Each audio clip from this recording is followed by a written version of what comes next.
Pero es un placer estar aquí una mañana más para compartirles las palabras de Dios. Y permítanme decirles cómo me siento cada vez que tengo esta oportunidad.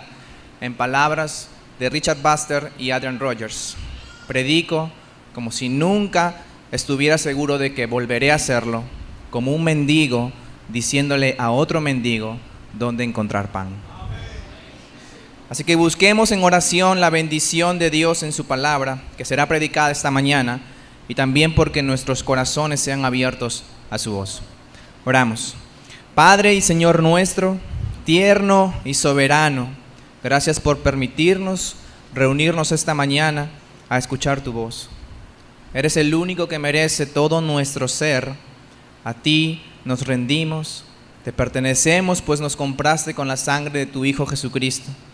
Te pedimos que bendigas tu palabra que será predicada, que nos recuerdes que ella no regresará vacía, sino que cumplirá su propósito, tu propósito. Y te pedimos que tu Espíritu Santo abra nuestros corazones y lo incline a cumplir tu voluntad. Rompe y quita todo obstáculo entre tu voz y nuestra alma. Queremos escucharte, Señor. Queremos verte. Queremos conocerte. Queremos amarte, Señor. Ten misericordia de nosotros. En el nombre de Jesús. Amén. Después de que Jesús sanó al paralítico de Betesda, muchos judíos querían matarlo. Jesús comienza a explicarles cómo el Padre le dio la autoridad a él. Y en Juan, capítulo 5, versículo 39, Jesús le responde a estos judíos que estaban molestos con él y les dice: escudriñen las Escrituras, porque a ustedes les parece que en ella hay vida eterna, y ellas son las que dan testimonio de mí. ¿A cuáles escrituras se refería Jesús si el Nuevo Testamento aún no estaba escrito?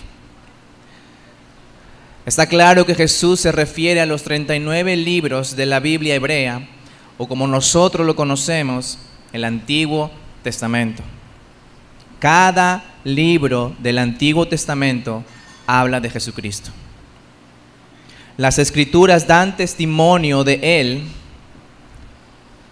Y la primera pregunta que deberíamos hacernos esta mañana es la siguiente: ¿estoy leyendo correctamente el Antiguo Testamento?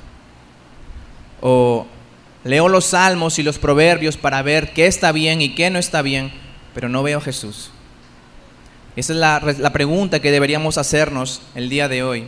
Y esta es una de las razones por la que quiero que nuestra iglesia aprenda a ver a Jesucristo como la promesa cumplida del Antiguo Testamento. Ver cómo los escritores del Antiguo Testamento, cada uno de ellos, apuntaron siempre a Jesús. Y quisiera que me acompañen al libro de Ruth, ubicada en nuestras Biblias en español después del libro de Jueces y antes de Primera de Samuel. Y he sentido una gran carga por predicar este libro, no solo para ver su hermosa narración, sino también para que podamos ver que en nuestra profunda soledad, escasez, tenemos un Dios que nos compró, que nos redimió para sí mismo. Y he titulado esta serie del libro de Ruth como El dulce evangelio en tiempos amargos.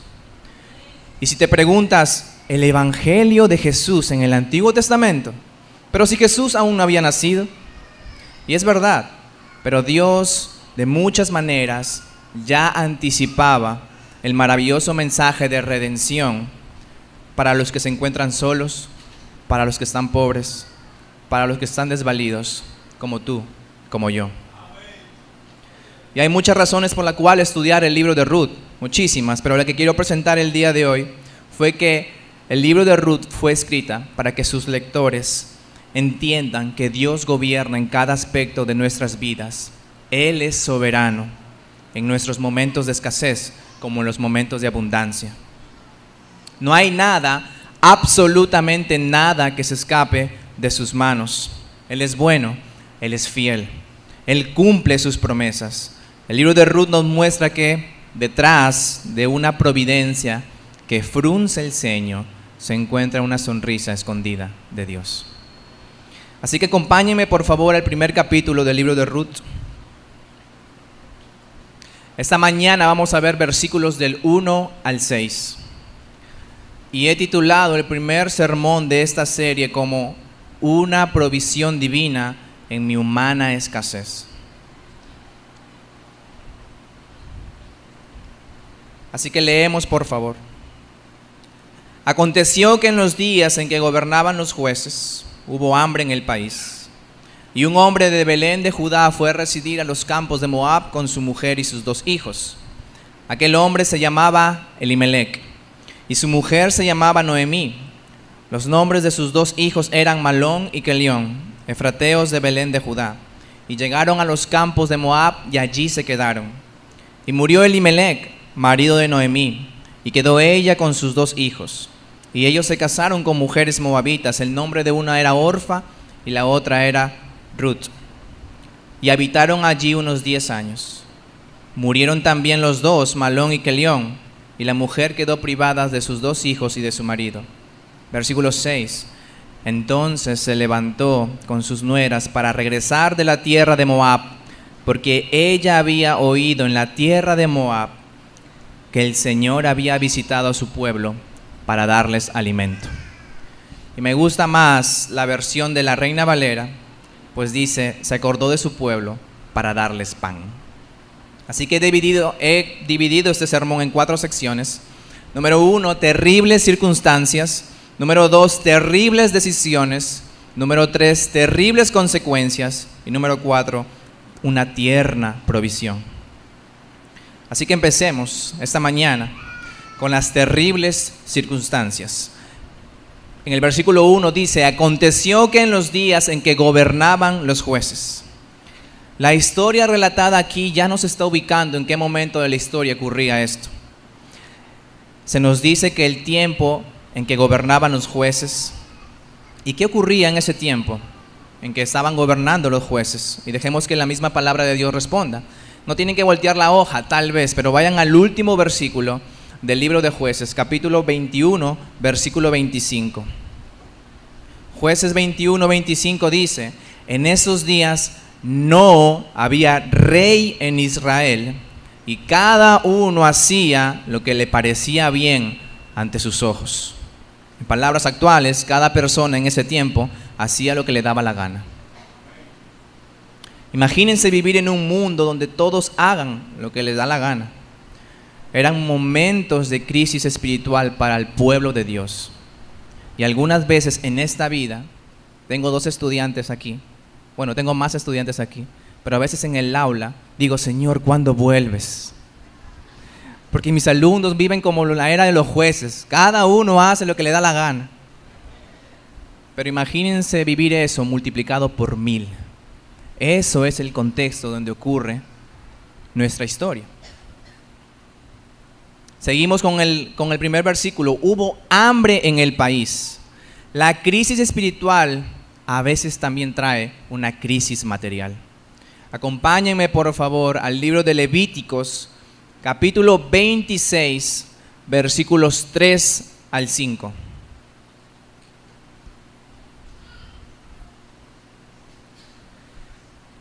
Si andáis en mis estatutos y guardáis mis mandamientos para ponerlos por obra, yo os daré lluvia en su tiempo, de manera que de la tierra dará sus frutos y los árboles del campo darán sus frutos. Ciertamente vuestra trilla os durará hasta la vendimia y la vendimia hasta el tiempo de la siembra. Comeréis pues vuestro pan hasta que os saciéis y habitaréis seguros en vuestra tierra. Cuando el pueblo de Israel era infiel a Dios, Dios enviaba a pueblos paganos para oprimirlos. Pero también cuando él le era infiel, Dios enviaba hambre al pueblo. Cuando el pueblo de Dios se casaba con otros dioses, Dios le enviaba hambruna, cerraba los cielos para la lluvia y la tierra no producía ni un grano. Pero Dios, movido por su misericordia, en esos tiempos enviaba un juez para liberar a su pueblo de Israel. Acuérdense de Gedeón, acuérdense de Sansón. Así que podemos ver que en la tierra prometida, en esos tiempos, en ese pacto, en esa promesa de Dios con su pueblo, la fidelidad a Dios se relacionaba con bendición material y la infidelidad a Dios se relacionaba con pobreza, hambre y opresión. Pero quiero aclarar que eso no pasa en nuestros días, el día de hoy. No siempre hay esa correlación, no siempre que hay fidelidad hay bendición material, y tampoco por ser infiel al Señor hay pobreza y opresión. Miremos el caso del justo Job. Dios le envió pruebas. Perfecto, varón perfecto delante de Dios. Y creo que en nuestros tiempos, en el ahora, en el hoy, podemos o pueden haber 4 situaciones. Número 1, somos fieles al Señor y Él envía pruebas para crecer espiritualmente. Al igual que Job, tal vez no vemos el beneficio espiritual en esos momentos. Las pruebas son fáciles. No, pero afloran realmente lo que hay en nuestro corazón. Y ese es el propósito de las pruebas. Aflorar qué hay en tu corazón. Está Dios allí cuando tú eres probado. Las circunstancias nunca definen quién soy. Las circunstancias solamente afloran lo que yo soy. Número 2, somos infieles al Señor y porque Él nos ama, nos disciplina. Él no dejará que su Hijo se pierda y cosecharemos frutos de nuestras malas decisiones. Y aunque la disciplina tiene raíces amargas, sus frutos son dulces. Número 3, somos fieles al Señor y Él nos bendice. Provee para cada necesidad y cumple los deseos de un corazón renovado por su Espíritu. Él honra a quienes lo honran. Y número 4, somos infieles al Señor, persistiendo. Y quiero aclarar esta palabra, persistiendo en esa infidelidad. Él nos entrega a nuestras pasiones, Romanos capítulo 1. Si corremos detrás del dinero y Dios no nos ha dicho que no, por ahí no es, va a llegar un momento en que Él nos dejará probar los amargos frutos de nuestras malas decisiones. Seremos ricos materialmente, pero pobres espiritualmente. Así que no juzguemos con estos 4 puntos, no seamos rápidos para juzgar. No siempre quien tiene muchas posesiones materiales le es fiel al Señor, ni tampoco el que está en pobreza le es infiel. Dios nos ayude a no tener un corazón rápido para juzgar, sino un corazón rápido para ayudar, materialmente y físicamente, espiritualmente. Así que volviendo a nuestro pasaje, estas son las terribles circunstancias donde ocurre nuestra historia. Hay hambre en el país y es muy probable que el pueblo le esté siendo infiel, por eso hay una hambruna en el país. Una época donde cada uno hacía lo que bien le parecía a sus ojos, una época donde cada uno hacía lo que le daba la gana. ¿No se te parece conocido ese contexto? Número 2, terribles decisiones. Continuamos con nuestro texto y dice, y un hombre de Belén de Judá fue a residir a los campos de Moab con su mujer y sus 2 hijos. Oh, Belén de Judá. ¿Qué nos quiere decir el escritor de esta historia cuando nombra a Belén de Judá? Por favor, acompáñenme a Génesis, capítulo 49, versículos del 8 al 9.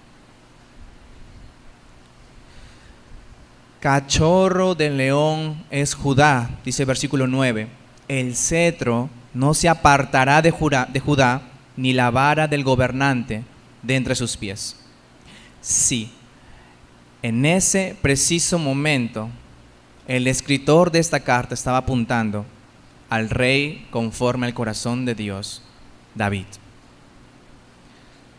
Pero el Espíritu Santo se aseguró también de que nos recuerde que en Belén de Judá nació el verdadero Rey de Reyes, nuestro Señor Jesucristo.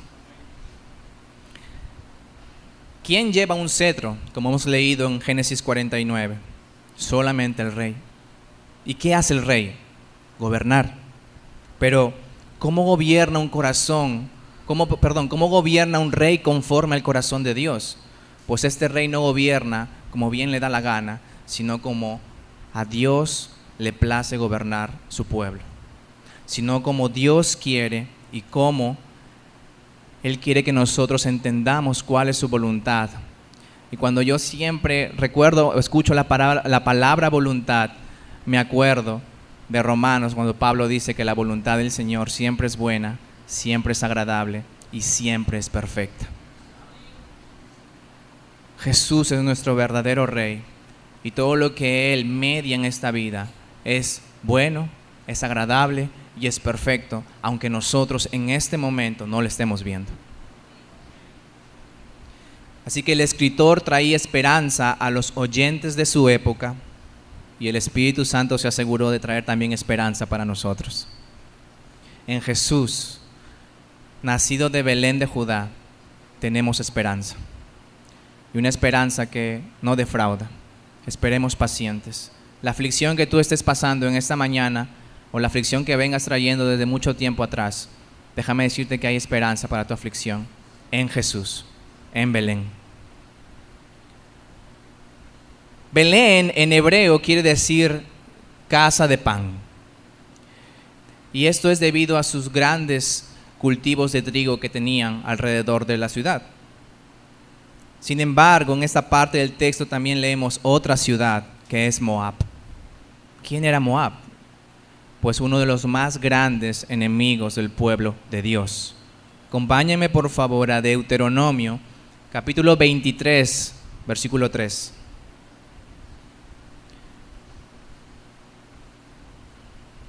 Ningún amonita ni moabita entrará en la asamblea del Señor, ninguno de sus descendientes, aún hasta la 10ª generación, entrará jamás en la asamblea del Señor.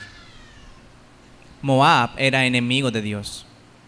Gedeón tuvo que liberar al pueblo de esta opresión, del pueblo de Moab. Y los moabitas fueron quienes pagaron a Balaam para dar una falsa profecía contra el pueblo de Israel.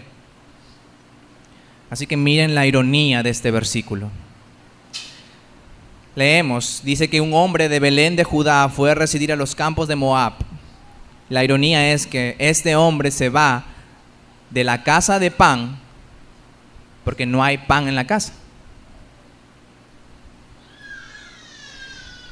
Y el problema es que no se va a cualquier lugar, sino se va a la casa del enemigo de Dios. Y la ironía se va haciendo cada vez más grande. Continuamos leyendo. Aquel hombre se llamaba Elimelec y su mujer se llamaba Noemí. Los nombres de sus 2 hijos, Malón y Kelión, efrateos de Belén de Judá. En aquellos tiempos, los nombres de las personas decían algo de ellos. Gracias a Dios que mis papás no sabían ello, porque quienes me conocen saben que tengo 4 nombres. Imagínense haberme puesto 4 nombres y cada uno con un significado. Qué bueno que no sabían mis papás eso. Elimelec en hebreo quiere decir Dios es mi rey.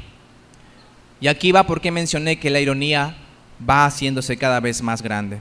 Unamos nuestros versos. El hombre cuyo nombre es Dios es mi rey y que vive en la casa de pan, se va de la casa de pan porque no hay pan en la casa al enemigo del rey. Y cuando pienso en este versículo, me hace pensar en todas las malas decisiones que he tomado, alejándome del pueblo de Dios. Muchas veces cuando yo he pasado tribulaciones o aflicciones, que para algunos de ustedes tal vez deben ser muy leves, pero para mí en su tiempo no lo eran. Lo primero que hacía era no ir a la iglesia. Eso era lo primero que yo no hacía. Y yo decía, voy a ir a Dios y a la iglesia cuando esté bien contigo, Señor. Y así se prolongaba 1 mes, 2 meses, 3 meses. Y gracias a Dios por los pastores que yo tuve en Perú y por los pastores que tengo aquí, que no dejan las 99 y siempre me están escribiendo, preguntándome cómo estoy. Tú puedes ser una de esas personas que escribe a un hermano que se está alejando. Mientras estábamos cantando aquí, quiero recordarles palabras que escuché del pastor Sugel Michelén hace mucho tiempo, que no hay nada más glorioso estar reunidos en el día del Señor, escuchando la palabra del Señor junto al pueblo del Señor. No hay nada más hermoso. Y mientras yo estaba cantando, yo lo único que pensaba era, Señor, wow, tu iglesia te adora. No hay otra cosa. Es por eso que yo me levanto todos los domingos sabiendo que en la iglesia, si yo estoy desanimado, los miembros de la iglesia, del cuerpo del Señor, me van a animar a través de la palabra del Señor. Así que en estos momentos somos tentados a decir, Elimelec, ¿qué estás haciendo? Alguien puede defender a Elimelec diciendo, él tomó la correcta decisión. Su rol como padre es proveer para su casa. Y si no hay alimento allí en la casa de Pan y hay trabajo fuera de la ciudad, pues tenía que irse. Elimelec cumple la meta que es proveer para su casa. Proveer de pan material para su casa. La pregunta es la siguiente. ¿Elimelec utilizó el medio correcto? Y antes de que todo el mundo diga todas sus opiniones, porque yo sé que aquí hay muchas opiniones, yo hice esta misma pregunta en una clase de ética y son 30 alumnos, cada alumno tenía su propia opinión, algunos a favor, algunos en contra. Pero antes de que pasemos a ese punto, enfaticemos mejor la pregunta. Elimelec utilizó el medio bíblico. La decisión que tomó Elimelec fue una que Dios bendice. Acompáñeme por favor a Deuteronomio, capítulo 30. Deuteronomio, capítulo 30. Vamos a ver los versículos del 1 al 3 y después versículos del 8 al 10.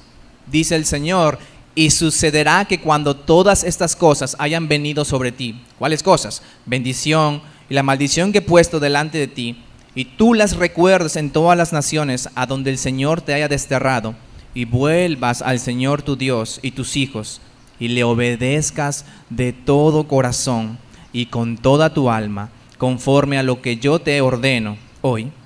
Entonces el Señor tu Dios te hará volver de la cautividad, es decir, quitará a las naciones que te oprimen, y tendrá compasión de ti, y te recogerá de nuevo de entre todos los pueblos a donde el Señor tu Dios te haya dispersado. Versículo 8.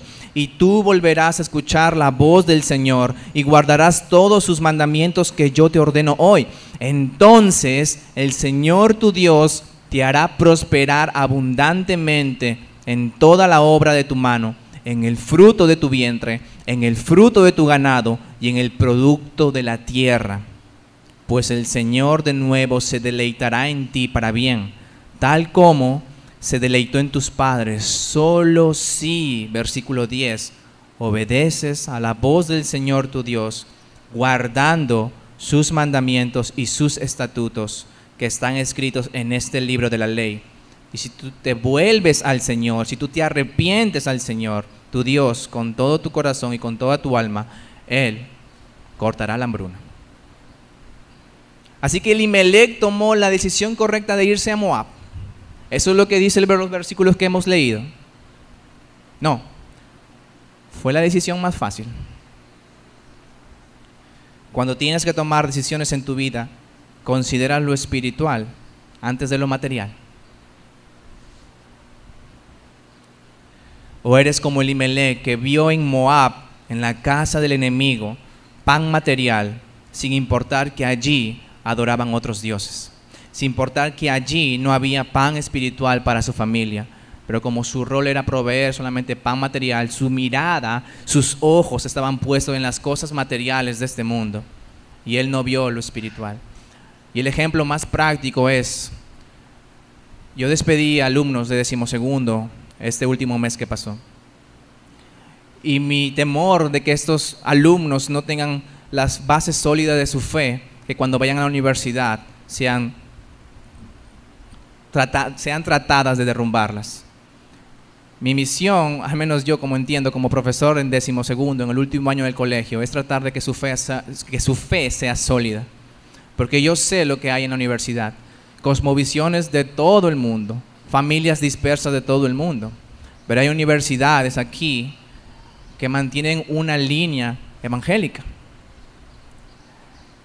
Y es un ejemplo muy práctico. Tú deseas que tu hijo sea un gran profesional o que sea un hombre piadoso.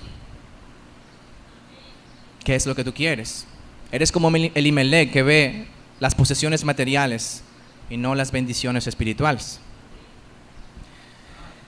Y permítame, yo quise llegar a este punto, permítame contarles otra historia real. Al igual que Elimelech, Noemí, Malón y Kelión, hubo otra familia, hubo otra historia real que sucedió hace 11 años. Una familia entró en crisis espiritual. La familia es católica, no profesante, es decir, la mayoría de sus decisiones están basadas fuera de la palabra de Dios, fuera de su consejo, no toman a cuenta en Dios. Y la crisis material hace 11 años golpeó a esta familia. Los padres no se llevaban bien, las discusiones que tenían era porque el dinero faltaba. El padre estaba en un estado de leve depresión y no tomaba el rol de proveedor. La madre, al ver esta situación, comenzó a trabajar, pero no alcanzaba para todos. Esta familia, estos dos padres tenían 3 hijos, 2 varones y una hembra, 2 hijos de 16 y de 14 años y una hermosa niña de 6 años. El hijo mayor no era un buen ejemplo para los menores, pues la avaricia gobernaba sus deseos. Cuando había la oportunidad de tener dinero, lo sustraía, lo cogía. Y algunos dirán, ¿era cleptómano? No, era ladrón. A esta madre se le presentó la oportunidad de trabajar fuera del país, con buen trabajo, con buen salario, pero lejos de su esposo, lejos de sus hijos. La madre, pensando en el bienestar material de sus hijos, tomó la decisión de aceptar en el trabajo. El mismo día de partir, el hijo menor le dijo, mamá, no te vayas. La madre, con el corazón en la mano, secándose las lágrimas de esos ojos rojos de tanto llorar, tomó una pequeña maleta y se fue a buscar alimento material para su hogar. Al 2018, al día de hoy, han pasado 11 largos años desde aquella decisión y la madre, durante estos 11 años, ha logrado ver a sus hijos un mes por año. Es decir, un año en 11 años. A esta familia nunca le faltó alimento, nunca le faltó vestido, nunca le faltó nada material. Pero su matrimonio, con el tiempo y la distancia, se debilitó.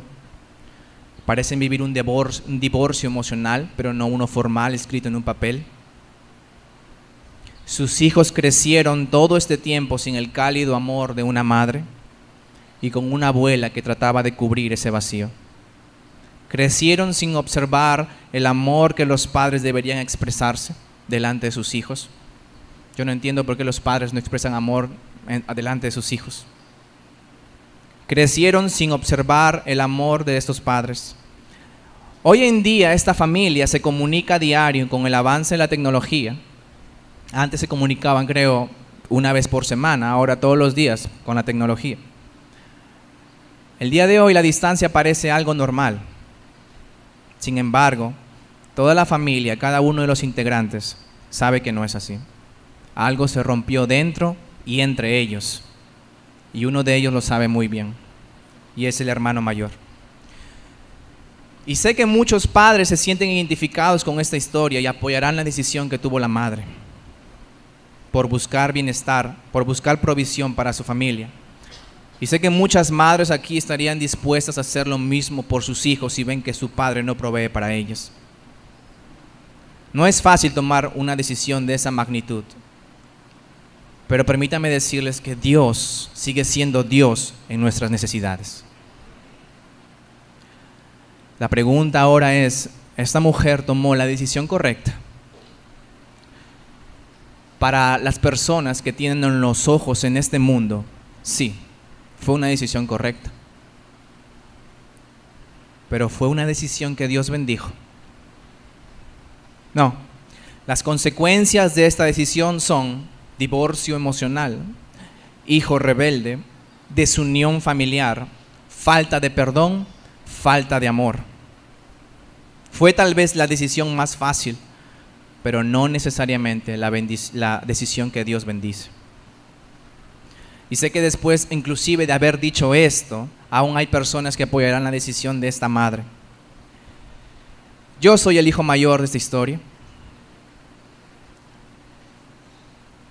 Nunca faltó pan material en mi casa, pero sí me faltó mi mamá. 11 años.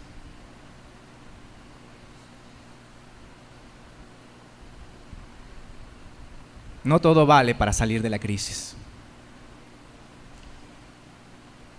No a cualquier precio, no cualquier trabajo, no de cualquier forma, no con cualquier persona, no en cualquier lugar. Lo material no está por encima de lo espiritual. Dios les ha prometido a sus hijos que no le faltará nada, ni que comer, ni que vestir. Pon tus ojos en las cosas celestiales, pon tu mirada allí, lo demás va a venir por añadidura. Continuamos con nuestro texto, por favor. Dice, y murió Elimelec, marido de Noemí, y quedó ella con sus 2 hijos. El nombre de Noemí en hebreo quiere decir placentera, quiere decir dulce, quiere decir dulzura. Pero esa dulzura se iba poniendo amarga con la muerte de su esposo, con la muerte del líder de su casa. Y en aquellos tiempos la unidad familiar era lo único que tenías. Uno contaba solamente con los suyos. Y debería volver esa costumbre en cada una de las familias que están aquí presentes. Para los primeros oyentes de esta historia, saber que Noemí no se queda sola, sino con sus 2 hijos, era un consuelo. Las mujeres en ese tiempo eran provistas por los varones en su casa. Calma, Noemí aún tiene 2 hijos. Ellos proveerán para ella. Seguimos leyendo. Y ellos se casaron, Malón y Kelión, con mujeres moabitas. El nombre de una era Orfa y el nombre de otra era Ruth. Y tal vez Malón y Kelión pensaron, si nuestro padre nos trajo a esta tierra, tal vez este pueblo no sea tan malo como pensamos que son. Tal vez el profeta que habló Dios que habló a través del profeta se confundía porque mi padre tomó la decisión de venir aquí, es tal vez porque no son tan malos. Padres, tengan cuidado de las decisiones que tomen. Sus hijos observan sus prioridades. Tienes una gran influencia sobre la vida de tu hijo, aunque tal vez tú no lo creas. Las decisiones que tomes no solo te afectarán a ti, también afectarán a tu familia. Acompáñeme por favor a Deuteronomio capítulo 7, versículo 3. Deuteronomio capítulo 7, versículo 3. Y no contraerás matrimonio con ellos, con los pueblos paganos. No darás tus hijas a sus hijos, ni tus hijos, ni tomarás hijas para tus hijos. ¿Y por qué prohíbe Dios esto? ¿Acaso es para guardar una pureza étnica? ¿Es para guardar una raza judía? No, lean conmigo el versículo 4, por favor. Esta es la razón por la cual Dios no quiere eso. Porque ellos apartarán a tus hijos de seguirme, dice Dios, para servir a otros dioses. Entonces la ira del Señor se encenderá contra ti y Él pronto te destruirá. Dios prohíbe esta unión no por la pureza de la raza, sino por la pureza espiritual. Miremos el ejemplo de Sansón. Sus padres le decían a Sansón, hijo, ¿no hay mujer entre nuestro pueblo para que te cases con ella? Sansón decía, no, a mí me gusta esa, búsquenmela. Ya sabemos cómo terminó Sansón, ¿verdad? No fue el caso del rey Salomón con toda su sabiduría, con muchas mujeres que desviaron su corazón a adorar ídolos, y es más, construyó altares para adorarlos. Y aquí viene la aplicación muy práctica. Si esto le pasó al hombre más fuerte de la historia y le pasó al hombre más sabio de la historia, no te creas tú tan sabio ni tan fuerte. ¿Cuánto están aumentando las malas decisiones? Primero el padre toma la decisión de irse a tierra del enemigo, luego los hijos toman la decisión de casarse con hijas del enemigo. Y quisiera traer una aplicación aquí para los solteros. ¿Cuál es esa aplicación para los solteros esta mañana? Querida hermana, no a cualquier precio, no con cualquier persona. Quítate de la cabeza que estar soltero está mal. Eso no está mal. Mejor soltero y toda la vida soltero para la gloria de Dios que casada o casado en contra de la voluntad de Dios. Dios no bendice la unión entre un creyente y un no creyente. O nos casamos para la gloria de Dios o permanecemos solteros para la gloria de Dios también. Terribles circunstancias, terribles decisiones, terribles consecuencias. Continuando con nuestro texto, dice: y habitaron ahí unos 10 años y murieron también los dos, Mahlón y Quelión. Y recapitulemos lo que está pasando. Alguien puede decir: wow, qué gran coincidencia, qué casualidad. No, para el cristiano no hay nada al azar, nada. Dios gobierna absolutamente todo. Elimelec toma la decisión de irse a Moab, Dios lo disciplina, le quita la vida. Mahlón y Quelión toman las decisiones de casarse con moabitas, Dios lo disciplina, les quita la vida. Habitaron 10 años ahí, no hubo ni un hijo. Hay infertilidad de por medio, Dios no bendice a esa familia con hijos. Seguimos leyendo con Noemí. Y la mujer quedó privada de sus 2 hijos y su marido. Cuando uno peca, cree que la persona que afrontará las consecuencias del pecado solamente es ella. Cuando yo peco, yo pienso: wow, solamente yo voy a afrontar las consecuencias de mi pecado. No, el pecado no juega con tus reglas. Cuando tú pecas, las personas que te rodean, las personas que tú amas, sufren las consecuencias de tus decisiones. Tus seres amados también sufren por tus pecados, y peor aún si estos están ocultos. El padre que engaña a su esposa, los hijos tienen una tristeza que se convierte en amargura. La madre que chismea por doquier, las hijas siguen sus pasos y acaban con todo el mundo. El estudiante de la universidad que se fija en un examen, crea un ambiente con los amigos de no querer prestarle atención nunca con sus palabras, pues no es consistente en quien dice ser con lo que hace. Miremos el caso de esta familia: malas decisiones de los líderes de la casa, creyendo que solamente le afectará a ellos. Pero vemos a Noemí sola, triste, sin provisión para su casa. Una extranjera de avanzada edad en tierra del enemigo, una tierra hostil, con 2 mujeres a su cargo.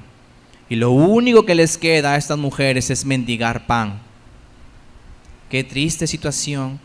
Qué trágica situación para Noemí. Sin embargo, Noemí es cristiana, porque ella no dice: qué mala suerte tengo, ay, pobre de mí. Vayan por favor al versículo 13 del capítulo 1. Versículo 13 del capítulo 1 de Ruth. Miren lo que dice Noemí.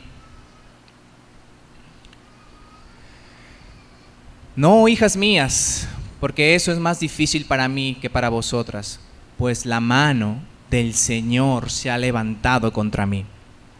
La mano del Señor se ha levantado contra mí. No, Satanás, no.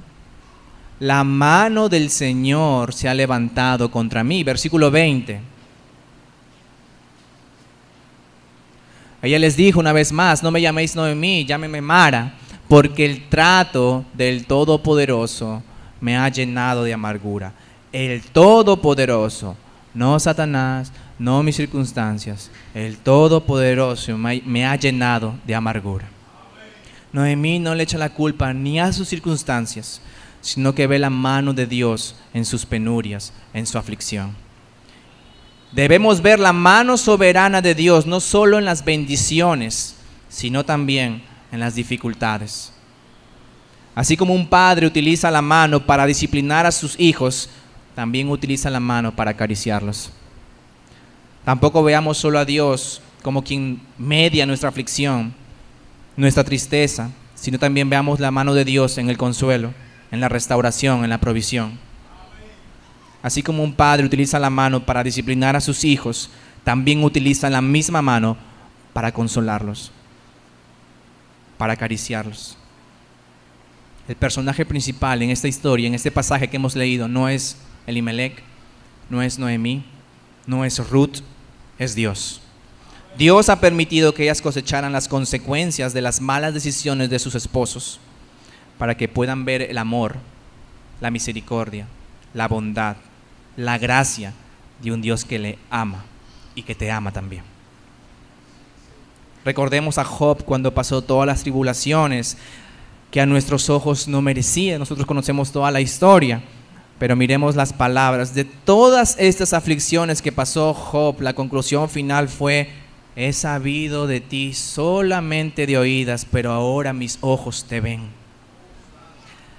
Las aflicciones, si tú estás en Cristo, te harán ver a Cristo en todo momento de las aflicciones. Nuestras aflicciones tienen un propósito. Pasó con Job, pasó con Noemí y también pasará contigo. Si amas a Dios, todas las cosas ayudan a bien. ¿Cuál es ese bien? Que cada día te parezcas más a nuestro Rey Jesucristo y que Dios se lleve la gloria de eso. Y pasamos al último punto, la última sección, la tierna provisión. Leemos: entonces, versículo 6, se levantó con sus nueras para regresar de la tierra de Moab, porque ella había oído en la tierra de Moab que el Señor había visitado a su pueblo para darles pan. Y llegamos a lo que considero yo el punto central de este pasaje, donde hay un rayo de esperanza para Noemí. Noemí, recordemos, está sola, está afligida, está desamparada y además se encuentra en tierra hostil, en tierra del enemigo. Y miren lo que implica estar en Moab para nuestros días y para los días de Noemí. Estar en Moab implica estar fuera de la voluntad de Dios, estar fuera del pueblo de Dios y estar fuera de los mandamientos y cuidados de Dios. Eso implica estar en Moab. ¿No te parece algo familiar? Nosotros somos Noemí. Nosotros somos como ella, desamparados, tristes, débiles, pobres espiritualmente, como lo fue ella materialmente. En estos 6 versículos somos como ella, tal vez cosechando las consecuencias de nuestras malas decisiones, o tal vez cosechando las consecuencias de las decisiones de nuestros líderes, de las personas que amamos. Somos Noemí y solamente nos queda mendigar pan. Pues ¿quién no ha pecado aquí? Que se levante quien no ha pecado aquí contra Dios. Dios tiene un plan diferente para tu vida, para la mía, como lo tuvo también para Noemí. Este plan se llama plan de redención, plan de salvación. Y curiosamente el versículo 6 tiene a enfatizar dos veces Moab. Lejos de la voluntad de Dios, ella escucha que el Señor se acordó de su pueblo. En tu pecado, lejos de la voluntad de Dios, hay personas que te predican el evangelio y tú los escuchas. Noemí no ve nada. Ella está a miles de kilómetros de Belén. Solamente escucha la buena noticia. Decide levantarse e ir a Belén porque Dios ha provisto pan para su pueblo. Qué fe la de Noemí. Ella no vio nada, solo escuchó, obedeció, se levantó y comenzó a andar el camino de Moab a Belén. Y aquí vienen las aplicaciones de este hermoso pasaje que hemos visto el día de hoy. Querido hermano, ¿te encuentras en Moab? ¿Te encuentras fuera de la voluntad de Dios? ¿Te encuentras fuera del pueblo de Dios? ¿Te encuentras apartado de los mandamientos y el cuidado del Señor? ¿Has decidido vivir a tu manera, como en la época de los jueces, donde tú vives tu vida como a ti te da la gana? Diciéndole a Dios que tú sabes lo que a ti te conviene. Tú no lo dices con palabras. Tú no somos tan irrespetuosos de decirle a Dios: Señor, voy a hacer lo que a mí me da la gana. No, solamente tú actúas, sabiendo, consciente de que lo que estás haciendo es en contra de Dios. Tal vez has pensado como Elimelec, poniendo lo material por encima de lo espiritual, negando la ayuda de Dios, la palabra de Dios, buscando en el mundo lo que solamente Dios puede ofrecerte. Tal vez te has alejado de Dios por decisiones económicas, como lo hizo Elimelec, y estás cosechando las consecuencias. O tal vez por cuestiones románticas, como lo hizo Malón y Kelión. Estás con alguien que no deberías estar. Estás con alguien que en lugar de acercarte a Dios te está alejando de Él. Todo esto tal vez porque te dijiste a ti mismo, yo sé lo que me conviene. Hace mucho tiempo leí un mensaje que una persona decía, yo sé lo que hay en mi corazón. Cuando yo leí eso, yo me quedé como que, wow. Porque dice la palabra en Proverbios 28, que confía en su propio corazón es un necio. Pero después de un tiempo, al igual que Noemí, te das cuenta que en Moab, en el mundo lejos de Dios, las cosas no van bien. Y permíteme decirte esta mañana que Dios ha provisto pan esta mañana. Noemí regresó a Belén, regresó al pueblo de Dios y encontró pan físico. Si tú regresas a Dios esta mañana, regresas al pueblo de Dios esta mañana, vas a encontrar pan espiritual. Por favor, sal de Moab y ven a Belén. Ven y deja las cosas del mundo y vuelve al único lugar donde tu corazón podrá ser satisfecho. Recuerda que somos como Noemí, apartados de su presencia, destituidos de su gloria por nuestros pecados, ovejas sin pastor, pobres, mendigos espirituales, pero en medio de nuestra aflicción, escuchamos la buena noticia. Escuchamos el Evangelio, escuchamos que Dios es más grande que mi pecado y Él puede perdonarte si tú te acercas. En Belén nació el Salvador que murió por ti, que murió por mí. Y Él está vivo. Y mi esperanza es que un día lo voy a ver. Noemí pasó 10 años en Moab y pasó hambre. Por favor, deja Moab y sus mentiras. Deja el mundo y sus mentiras vacías y ven a Belén, donde encontrarás pan para tu alma, pan para tu vida. ¿Y quién es ese pan? Juan capítulo 6, versículo 35, Jesús les dijo, yo soy el pan de vida, el que viene a mí nunca tendrá hambre. Escucha la buena noticia, escucha el Evangelio. Dios quiere hacer morada en tu corazón, Dios quiere satisfacer cada deseo que hay ahí, desde el más simple hasta el más profundo, porque solamente Jesús puede hacerlo. No hay otra persona, no hay otro lugar. Sal de Moab. Ven a Él, ven a Jesús. Arrepiéntete de tus pecados, arrepiéntete por haberte alejado de Él. Y si lo haces, todos tus pecados serán perdonados y Él te recibirá como el padre que espera al hijo perdido y como el pastor que deja las 99 y se va por esa oveja que se perdió. Deja Moab y ven a Belén. Deja el mundo y sus mentiras, ven a Cristo y sus verdades. Deja el mundo que te deja vacío y ven a Jesús, quien todo lo satisface. Ven a Jesús, ven a Cristo y vuelve a Dios. Yo no he hecho esto ninguna vez que me ha tocado predicar. Pero desde ayer yo ya sentía la necesidad de hacerlo. Si tú estás en Moab en estos momentos, estás apartado de Dios, lejos de Dios, fuera de la iglesia del Señor, tal vez hoy estás como visita, o tal vez es una iglesia que tú no congregabas, pero tú quieres escuchar la palabra de Dios sin que te juzguen los hermanos. Tal vez tú estás en Moab en estos momentos. Y así como la Biblia nos habla muchas veces de manera simbólica, quiero que hagas tú un simbolismo el día de hoy. Si tú estás en Moab en estos momentos, apartado de Dios, pero has escuchado la buena noticia que en Jesús, que en Belén hay provisión para tu alma, yo quiero que te levantes esta mañana.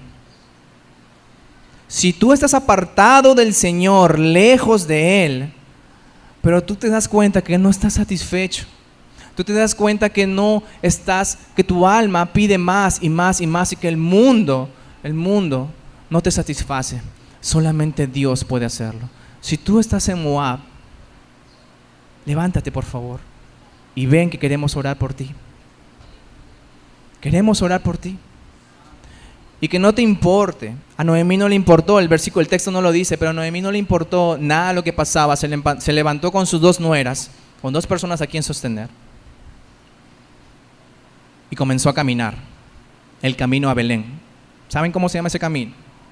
El camino del arrepentimiento.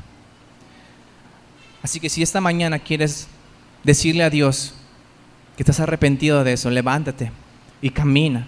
Queremos orar por ti. Todos en algún momento en nuestras vidas hemos estado en Moab. Y ahora, es un buen momento para decirle: Señor, yo no quiero estar en Moab, yo no quiero estar con el enemigo, sino que quiero estar contigo. Quiero estar contigo. Por eso simbólicamente me levanto. No me importa lo que piensan los demás. Me importas tú y solamente tú. Y ven aquí para orar por ti, por favor.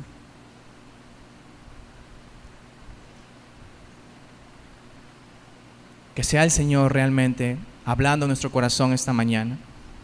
Que a pesar de mis fallas, la palabra de Dios haya ido a sus corazones. Y que el Señor nos ayude. Porque somos muchas veces no merecedores de lo que Dios nos da. Gracias, Señor, por tu palabra. Porque no nos tratas como nos mereces, sino con misericordia y con gracia. Te pedimos que tu palabra y la semilla predicada el día de hoy dé frutos. Que si tienes que disciplinarnos, Señor, disciplínanos, porque bueno es haber sido humillado para aprender tus mandamientos. Pero queremos de tu pan, queremos de Jesús. Gracias, Señor, porque tú nos hablas en nuestras necesidades. Ayúdanos a tomar buenas decisiones, no las más fáciles, no la que más cosas materiales me da, sino la que tú quieres, la que tú bendices. En el nombre de Jesús oramos. Amén.